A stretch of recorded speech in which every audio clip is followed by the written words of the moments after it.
Again. Yeah, there you go, you're on. Hi, my name is Bill McCluskey. I'm an accomplished sales professional. I've been in the industry for 22 years. I started with a company called Eastman Kodak Company. After 3.5 months of intense product and sales training, they unleashed me. And one of the things that I really enjoyed about Kodak is that it was a great product, it was excellent service and stuff, but just the way that I was able to make so many great relationships with my customers and such, and always a hunter, always a hunter. Some of the things that I think back about was the way that I grew the business from Xerox. I significantly grew Kodak's market share, and I always was really proud of how much I grew the business, kind of thing. Not just farming and stuff, but really taking business away from the other guy. And after that, I did something completely different. I sold mainframe software for Pitney Bowes, and it was a unique software in the fact that what this software did is that it enabled IT, like VPs of IT and stuff, to be able to suddenly turn around projects in 3% of the time that it would normally take to rewrite the code for their mainframe applications. And they were able to use this product to really mine data that they had no idea, they never even thought about before.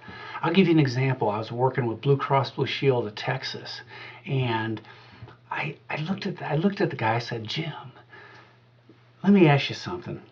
I've just got a hunch that most of the mailing that you do goes to Dallas, Houston, Austin, and San Antonio. I never really thought about it that way.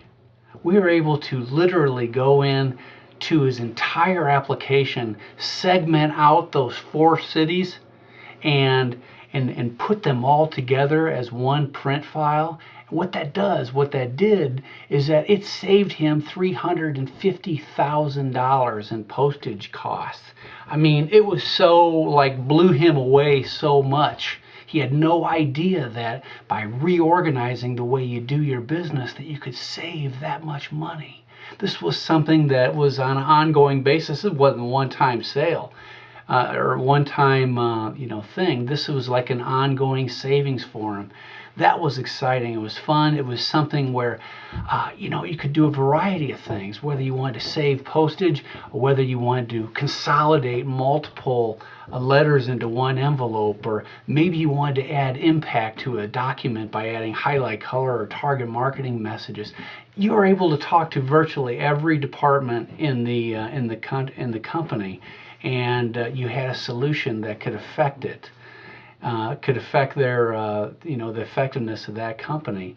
And one of the things that my next job was OSE, printing systems, very high-end, ultra-high production printing systems. When I came in, OSE's market share in Wisconsin was about 15%. IBM was so dominant, their sales rep was a legend. I mean, he was really that good, and they had really good service and good products. But I was able to take my product, a fine German-made product, and a small group of and dedicated field engineers, we were able to grow that business significantly. I was able to grow the business from 15% market share to 50% market share. And that is no small accomplishment when you're up against a company like IBM in Wisconsin, a very, very traditional environment. Later on, OSE developed a cutting-edge cut sheet product, and for the first time ever, we could really go after Xerox, who owned the cut sheet industry. I'm telling you that I had the second and third product of its kind in the country, promoted it, I piloted it, and I sold it. And I took away some of the biggest accounts that IBM or that Xerox had in the marketplace in Wisconsin. It really treating the job like it was your own business, and being proud of growing the business, of increasing the amount of employment on the team, and really growing the business, not just a one-time hit, but I'm talking ongoing maintenance, ongoing consumables, ongoing consulting. After OSE, I went to a company called SunGuard Availability Services. Totally different marketplace. They had 80 different products. Their legacy product was disaster recovery and business continuity services. I had to learn all this stuff from scratch, and I was able to, quickly become an authority and an expert, and I was able to build the credibility to get the opportunity to go at the C level and talk about our products and solutions. In addition to disaster recovery, we also did manage hosting of applications. We did security consulting. We did technology consulting.